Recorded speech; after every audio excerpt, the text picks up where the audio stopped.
dance to work? What's the secret of that? You find your passion. You find your passion. I was very, very lucky to find it, when I was 7 or 8 years old, and fortunately, my children have found their passion. One son loves farming like nothing else. One son loves music like everything else, and all three of them love philanthropy and what they get to do.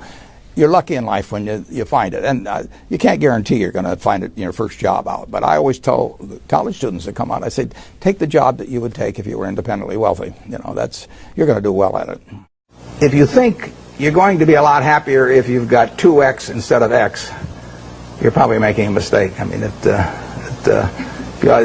you ought to find something you like that works with that, and you'll get in trouble if you think that making 10x or 20x is the answer to everything in life, because then you will do things like borrow money when you shouldn't, or maybe cut corners on things that your employer wants you to cut corners on. Or it just doesn't make any sense. You won't like it when you look back on it. 3 things in hiring people: look for integrity, intelligence, and energy. And he said if the person didn't have the first 2, that the latter 2 would kill them, because if they don't have integrity, you want them dumb and lazy. You don't want them smart and energetic. It never bothered me if people disagreed with what I thought, as long as I felt I knew the facts. I mean, there's a whole bunch of things I don't know a thing about. I just stay away from those.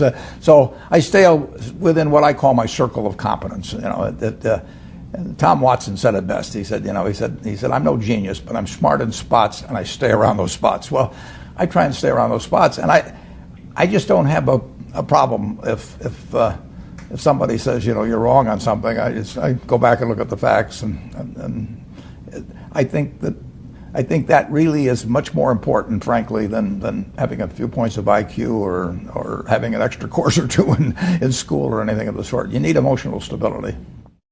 I just read and read and read. I probably read 5 to 6 hours a day. I don't read as fast now as when I was younger, but I read 5 daily newspapers. I read a fair number of magazines. I read 10Ks. I read annual reports, and I read a lot of other things too. So I've always enjoyed reading. I love reading biographies. Famous lesson about a margin of safety, that you don't drive a truck that weighs 9,900 pounds across a bridge that says limit 10,000 pounds, because you can't be that sure about it. If you see something like that, you go down a little further down the road and you find one that says limit 20,000 pounds, and that's the one you drive across. The nature of capitalism is that people want to come in and take your castle. It's perfectly understandable. I mean, if I'm selling television sets or something, there's going to be 10 other people that are going to try and sell a better television set. If I have a restaurant here in Omaha, people are going to try and copy my menu and give more parking and take my chef and so on. So capitalism's all about somebody coming and trying to take the castle. Now, what you need is a castle that has some durable competitive advantage, some castle that has a moat around it. And that moat, one of the best moats in many respects, is to be a low-cost producer. But sometimes the moat is just having more talent. I mean, if you're the heavyweight champion of the world and you keep knocking out people, you've got a competitive advantage as long as you can keep doing it. And it's very profitable if you're the one that happens to be able to do it. If you can turn out great motion pictures, I mean, Steven Spielberg, I mean, he's a fellow to bet on, and it has enormous economic value. You'd be surprised at my days. I mean, they're very unstructured, no meetings, none. I mean, I don't like meetings, and I read a lot. I wish I were a faster reader. I'd get more done, but I do read a lot, and I'm on the phone a moderate amount. Our businesses run themselves basically out there. My job is allocating capital, and that's what I'm thinking about. But I don't like to have things all packed hour to hour to hour. And Bill and I are both extraordinarily lucky. I mean, we really get to do what we like to do, the way we want to do it, with people that we choose to be around, and they're terrific. I mean, we've really got everything our way, and we're very fortunate. And in his world, he has a different kind of pace than I have, but we both love it the way we do it. And my guess is that we're each the most productive in that particular mode too, because it fits our personalities and aptitudes. What kills great businesses, if you look at, I do believe in looking at history, and I like to study failure, actually. And my partner says all I want to know is where I'll die, so I'll never go there. And we want to see what has caused businesses to go bad. And the biggest thing that kills them is complacency. I mean, you want a restlessness, a feeling that, you know, that somebody's always after you, but you're going to stay ahead of them.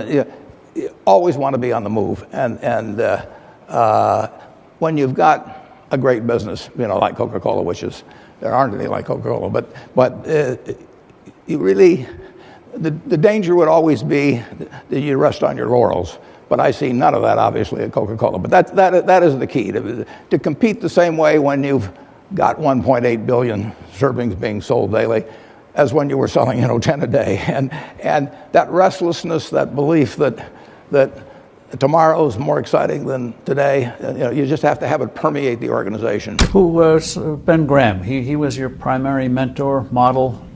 He was a wonderful man, and he was my professor at Columbia. I read his book when I was 19 at the University of Nebraska, and I'd started investing when I was 11, and I started reading about it when I was like 7. So I'd gone through I read every book in the Omaha Public Library that there was on, by the time I was 12, on investing and stock market. And I had a lot of fun, but I never really found out, I never got grounded in anything. And it was entertaining, but it wasn't going to be profitable. And then I read Graham's book, The Intelligent Investor, when I was at the University of Nebraska. And that just opened the whole thing up to me. Yeah, and I named my oldest son is named Howard after my dad, Graham Buffett, and he was a marvelous man. Never expected anything from me in return. Ben Graham, in his low teens, looked around and he looked at the people he admired, and he said, you know, I want to be admired, so why don't I just behave like them? And he found there was nothing impossible about behaving like them. And similarly, he did the same thing on the reverse side in terms of getting rid of those qualities. You have given a lot of fabulous advice, but what's the best advice that you've ever received? Well, I received it in a variety of forms, particularly from my father when I was very young. But I mean, he basically, I think, taught me how to live. Not that I did it perfectly or anything like that, but I mean, he was giving me lessons, but he wasn't doing it by preaching to me. He was doing it by example. But basically, well, the biggest lesson, in a sense, I got is the power of unconditional love. I mean, I think there is no power on earth like unconditional love. And I think that if you offered that to your child, I mean, you're 90% of the way home. And there may be days when you don't feel like it. It's not uncritical love. That's a different animal. But to know you always can come back, I mean, that is huge in life. That takes you a long, long way. And I would say that every parent out there that can extend that to their child at a very young age, it's going to make for a better human being. And you felt like you got that kind of unconditional love from your dad? I absolutely did, yeah. That is a powerful thing. It is a powerful